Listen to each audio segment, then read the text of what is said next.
Hello, this is Fear Dragon, and welcome to Breaking Out, the show about North American StarCraft 2 players. Every Friday and Saturday, we'll take a look at an up-and-coming North American player to learn more about their personality and their playstyle. Over 4 weeks, we'll take a look at 8 players before they participate in the Breakout Invitational for over $1,000. Let's learn a little bit about the next Breakout player.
Well, Fear Dragon, becoming a strong StarCraft 2 player is just like becoming strong for everybody else. It just takes a lot of work at the gym and never cheating yourself when it comes to working hard.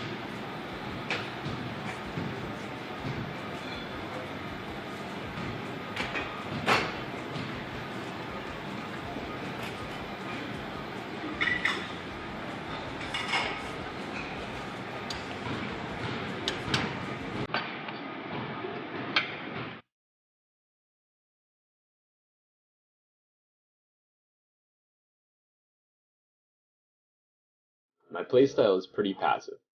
I like to take an approach to the game where I see what my opponent is doing, and then play reactively. This means that you won't see me attacking very often. By playing like this, I don't have to stretch my multitasking abilities, and can play at a relatively slow pace that's comfortable for me and suitable for my low APM. As you can see in these replays, I'm using my actions effectively by not attacking, and instead focusing on making probes and not missing key tech timings. This is especially important because Protoss keyboards only have 4 keys, so I have to manually click everything from gateways to my nexus and even my army, which I like to keep on one hotkey for simplicity.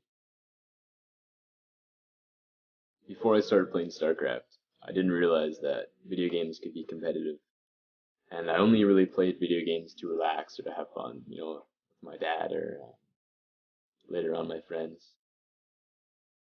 And once I got to StarCraft, I realized that I wasn't playing StarCraft to relax, or to have fun. I was playing StarCraft to win. And if there's even one person in this tournament that has as much passion or heart as I do, then I'm sure they'll make it to the finals. But if you're going to beat me, you're going to have to bleed to do it.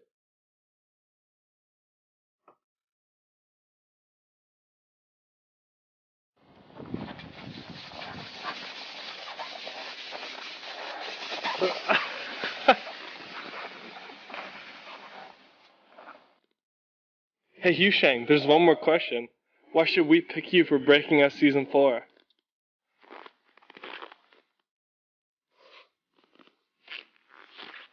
I'll see you at Breaking Out Season 4. Hello everyone, welcome to Breaking Out, the show about North American StarCraft 2 players that you need to know about. Today on the show, we're going to be joined by the one and only HuShang, who I've got to say kind of came a little bit out of nowhere and qualified for the show.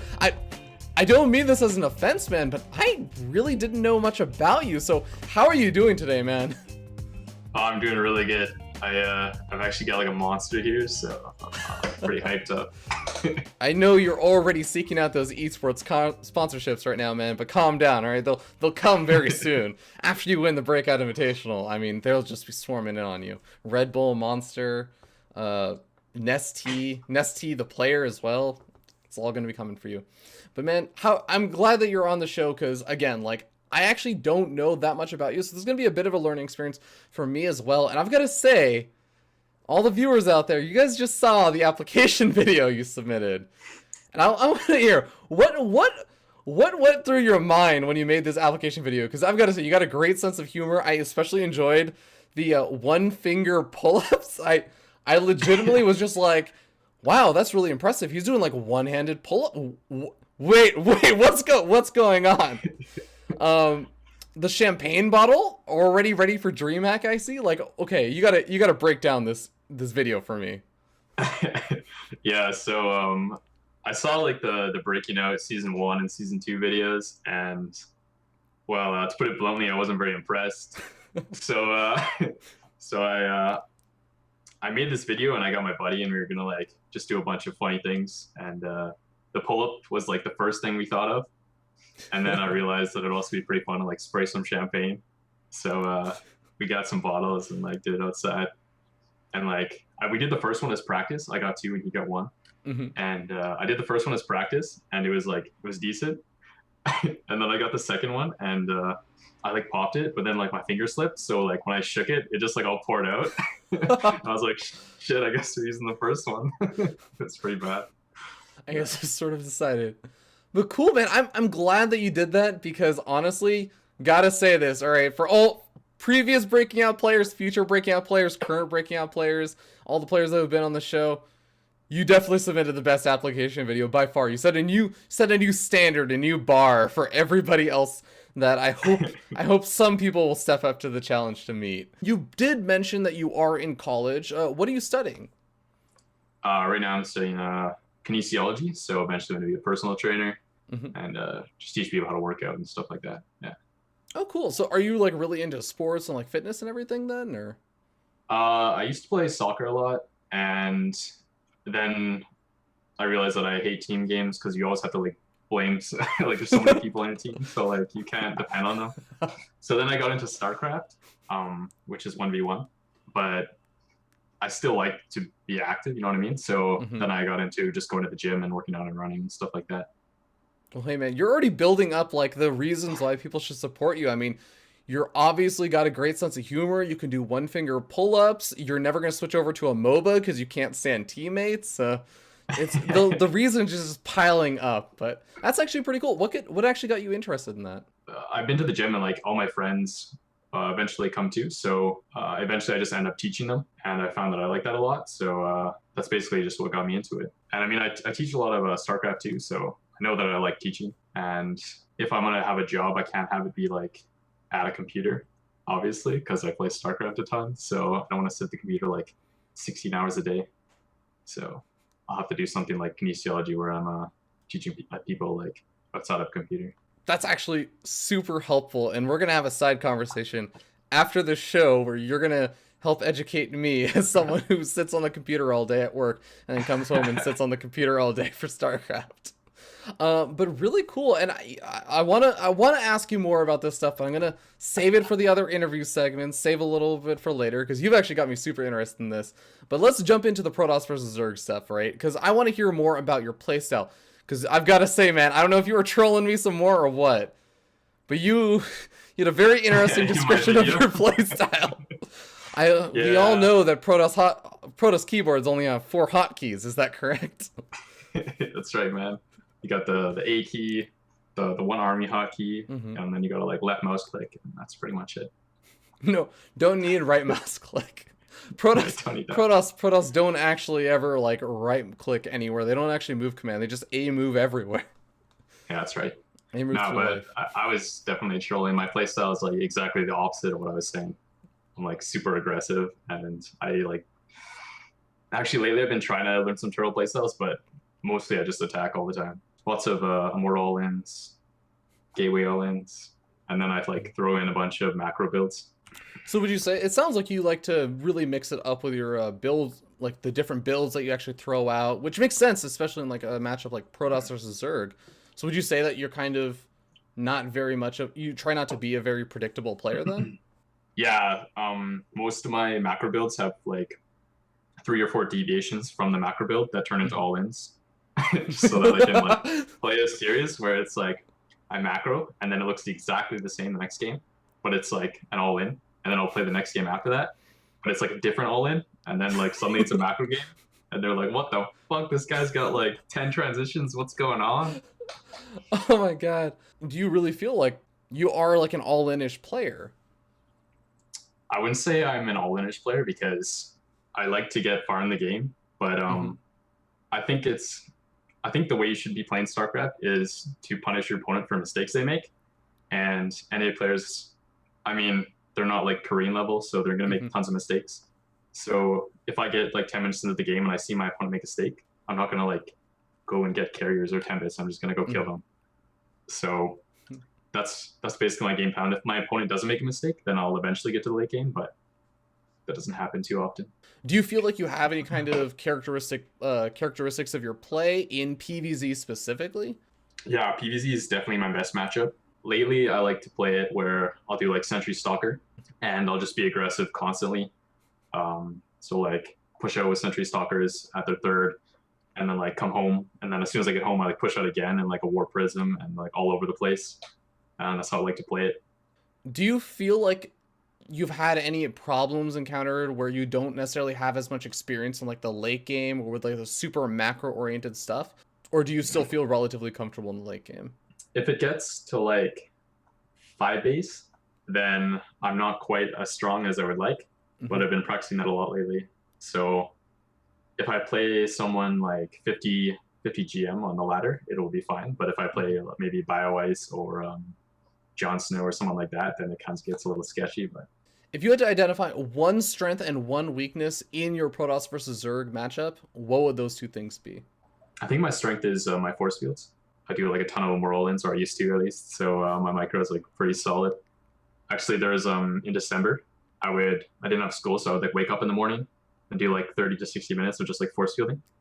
So my force fields are ridiculous.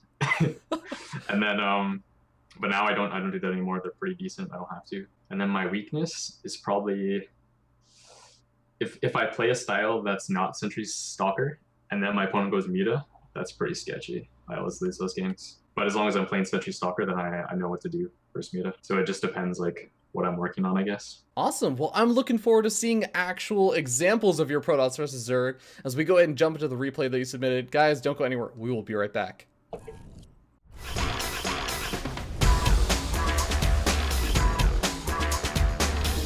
It's game time! Protoss versus Zerg. Hello everyone, welcome to the Protoss vs. Zerg. I'm joined here by a very special guest. I want you all to give a warm welcome to Jack Attack TV. How you doing today, man? I am doing so ridiculously good. Had some life-altering experiences today. Had some life-altering potatoes with curry today. Oh my It's a good God. day. It sounds delicious, man, but let's go ahead. It is delicious. Let's see if this Protoss vs. Zerg is going to be life-altering. I don't know if it's going to be as life-altering as those potatoes you just had, Probably but not. I'm hoping that we're going to at least learn a little bit about HuShang today. So let's go ahead and jump in and introduce the players. As we spawn down here in the bottom side of the map is the yellow Protoss player, representing Deadly Gaming, and the highlight player of the day is HuShang. And with the heart coming out, we have our pink Zerg up at the top. His opponent, Neuro. Neuro, a Sandbox member, one of the prominent members of the Sandbox, a training group that Robert Yip and I run and administrate for. It's quite nice. Yeah, Neuro's actually just like a really awesome guy all around. He writes for the Weekly All In. He's a GM level Zerg. I mean, he just actually is really, really cool.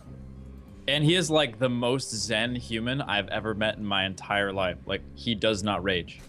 Like, most outrageous things happen to him. He's like, I'll remain calm and do the exact thing that I should do right now. Those people are actually really interesting to watch when they stream, because you'll see like the most infuriatingly like ridiculous cheeses and stuff happen to them. Just be like, oh, you know, I could have probably played that better, or oh, my opponent got a pretty good got pretty lucky there.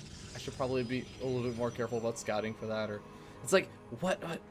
You just got like cannon rush into like proxy 2 gated, and then when you started defending the proxy 2 gate cannon rush, they just built 2 extra gateways inside of their proxy location and went to a 4 gate, and then DT'd rush. Like, how are you not upset right now? And it's just like, that's just the way that this StarCraft game goes.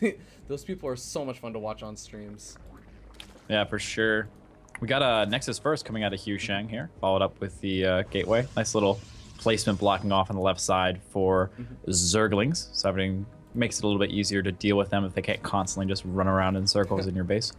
Yeah, it's going to be very, very important to do that kind of stuff. But also just kind of noting Vani Research Station, one of those maps that Nexus first, a little bit more sensible. It's that in-base natural expansion, and you really only have to defend that kind of one foreseeable ramp over at the wall-offs. And the kind of interesting thing that I'm going to be looking for is whether or not HuShang decides to take a third. Because one thing that, as we just kind of heard in the interview and everything, HuShang is a player that really does prefer the more aggressive style. He said that very clearly he's not afraid to do the kind of the two-base all-in style. He feels like he has a lot of very good two-base all-ins.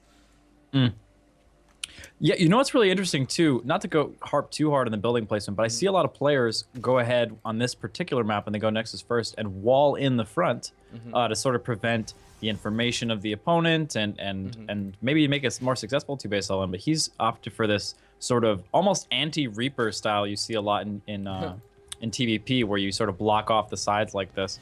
And it will make him a little bit more vulnerable to these scouting Zerglings coming in. They'll be able to get in pretty easily and see what's going on. Fortunately for HuShang, though, he hasn't thrown down his tech just yet. It may be difficult to clear all 4 of these links before he wants to put down his tech. We'll have to see how that works out.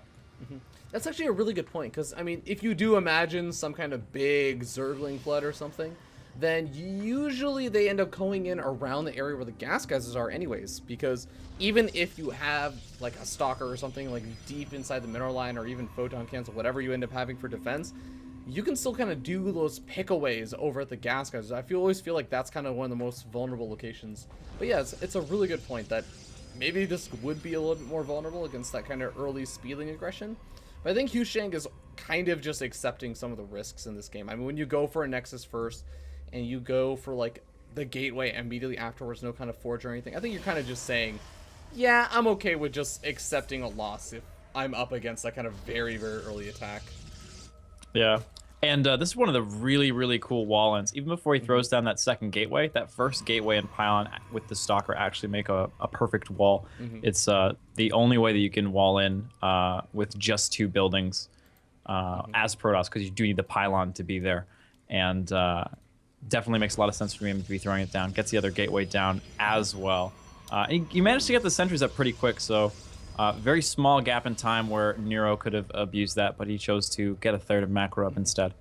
Yeah, +1 weapons researching for HuShang right now, and he's gotten his 3rd and 4th gas geyser, so I'm starting to feel like this is not going to be some kind of big gateway all-in at least. And maybe he'll throw down some tech or something and go for like a robotic facility and start pressuring, but I mean, based on the fact that Mothership Core is also clearing out the 3rd, yeah, he looks like he's actually going to be going for the 3rd, which is, again, pretty interesting considering the sort of stylistic choices he's mentioned to me.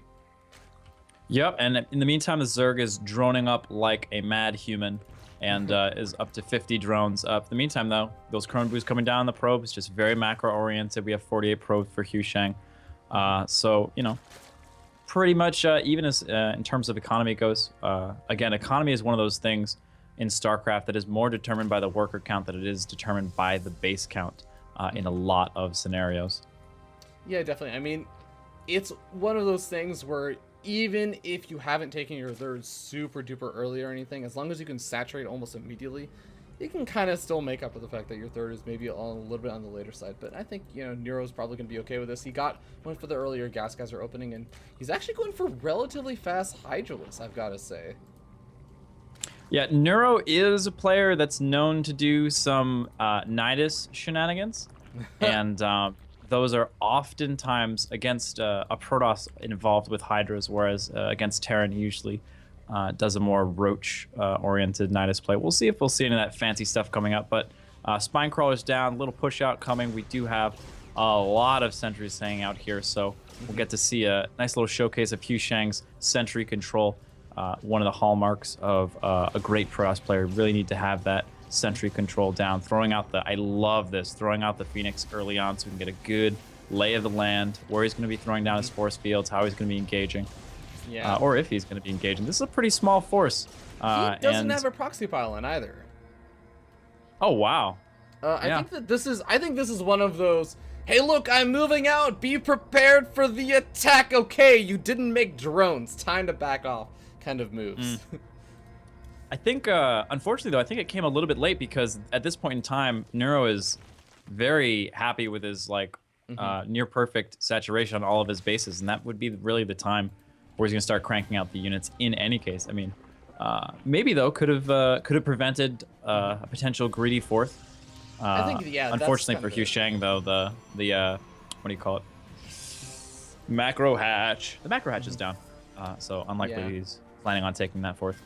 Yeah, I think you're right though. I think it was about that fourth expansion because if you also look at kind of the way he went in and he moved into scout, he cut in between where the third and fourth would be, and then he uses Hallucinating Phoenix to keep an eye on like over by the third expansion, see if units are moving in, and then he kind of moved his army over to the fourth, saw that there was none, and then ended up backing off. So I think that was very much a, you know, if you're on 3 bases while I'm on 3 bases, I'm perfectly okay with that. Even if you end up having the macro hatchery, I think that HuShang is going to feel pretty good about just being able to be on even bases versus a Zerg player.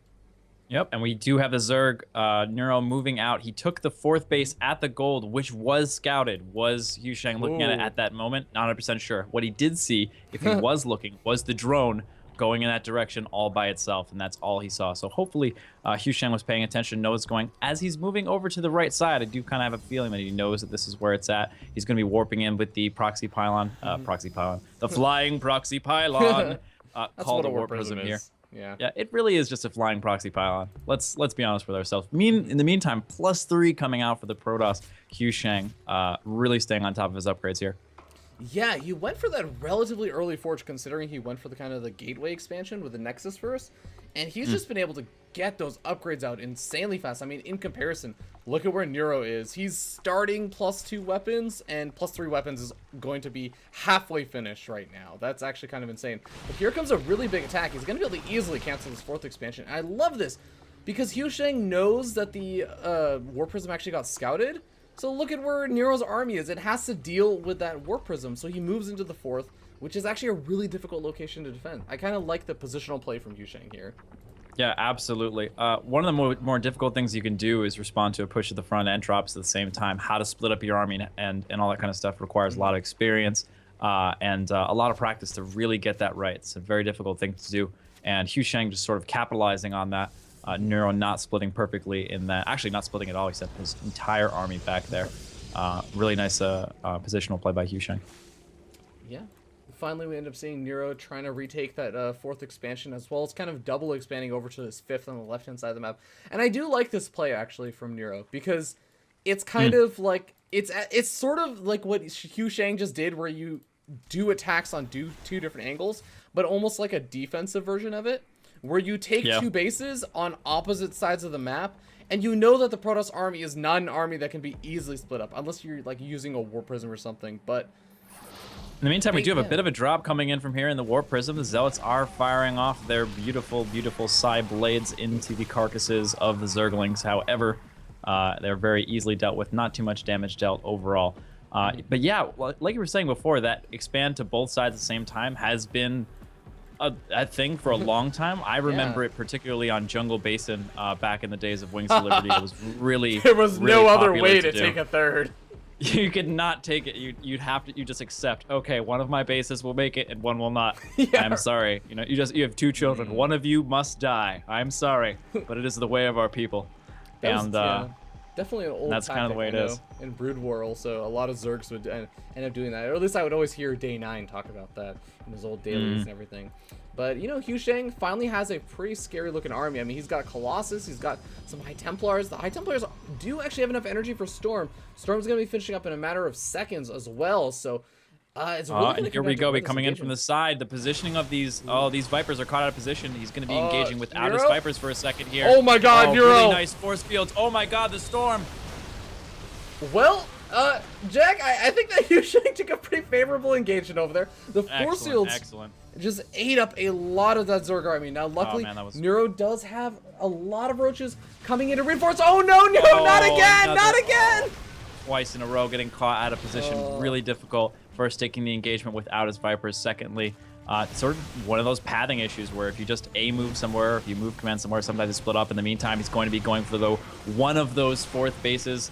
The gold base here is going to be denied relatively easily. In the meantime, we have Dark Templar warping in as well. So just to add insult to injury, on top of this big frontal attack, he's going to have Dark Templar coming in as well. Really difficult to deal with.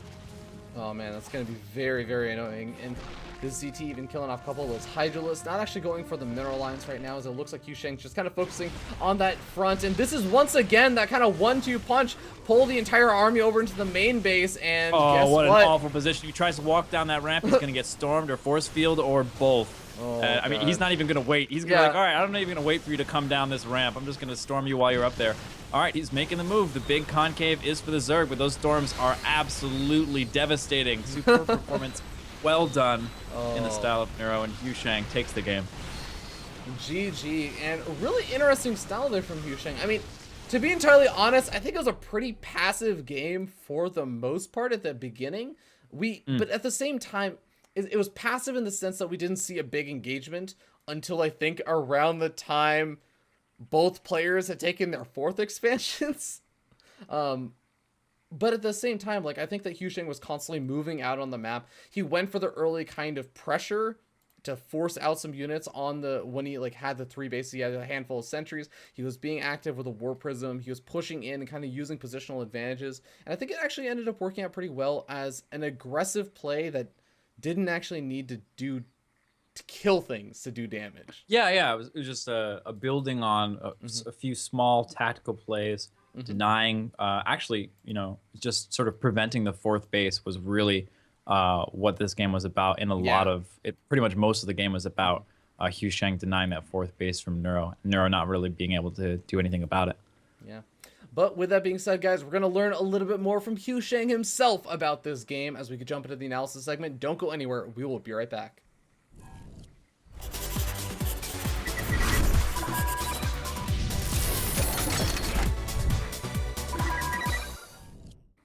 Hopefully you guys enjoyed that Protoss versus Zerg. I'm back here with HuShang, and we're going to be doing some analysis on the game, get his thoughts on the game. So HuShang, what were kind of the interesting points about this game for you? Alright, so the first interesting point in this game is my move out.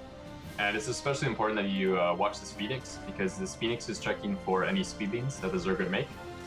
Of course, if there's speed beams, I would always move back or recall. And this push is basically designed to cancel a fourth if there's one made, and then also do force a couple units. Although coincidentally, my opponent's going for Roach Hydra, so he's going to be making units anyways, and at this point, when I realize he's doing this, I'm just going to back off and play it out in a slow macro game, because there's no point in being aggressive or someone who's committing to a lot of Roaches and Hydras. So here we are at another important place in this replay, and we're going to see that my War Prism is flying around, and this is just to pull his army back. And then you'll notice that my army is moving on the map, and we're going to try to deny his fourth base. So here I notice that his army is in the main, so I don't bother warping anything in, and I just go and kill his fourth base. And now it's pretty common to have him pull his army. So in a second I'm going to check again with my War Prism, and we're going to do another warp in. So now that we've killed his fourth base, and we also know that he's going for a hive, which likely means Vipers, we're transitioning into High Templar, and we're going to make about 6 of those. And then basically at this point in the game, since we also have the economic lead and the tech advantage, we're just going to max out and push. There's no point in dragging this out into a macro game. And you'll notice that he gets a little bit caught in the middle of the map, and I get some nice force fields off. I don't think he was paying attention, and then we're going to storm that and he can't run away. And at this point in the game, all you need to do is mask stalkers and push for the win. So I gotta ask, man, because you did mention just not too long ago that you really felt like you had a very strong, like, all-in style. And I gotta say, man, I enjoyed this game, but quite frankly, I think by the time you were taking your fourth, there was like 2 Zerglings and an Overlord killed. So what was kind of going through your mind when you submitted this game? Yeah, so I don't want to show my all-ins, because if I show my all-ins, my opponents are going to know which ones I like. And also, I wanted to just show like my macro style as well, because all-ins are not like, I wouldn't consider all-ins my main style, but they're like an accessory that I like to use a lot. So this is how I enjoy playing the game at a macro level, which is quite aggressive with War Prisms and eventually High Templar if I need them. Yeah, I definitely enjoyed it. And I gotta say, like, it was also a pretty aggressive style, even though you weren't necessarily like going for the big engagements early on. You seemed like you were constantly pushing out. So I guess that does kind of go back to what you were saying about you have a fairly aggressive style. It's not necessarily an all-in style. Yeah, exactly. All right. Well, with that being said, hopefully you guys enjoy that. We're going to be going back to the next interview segment. Don't go anywhere.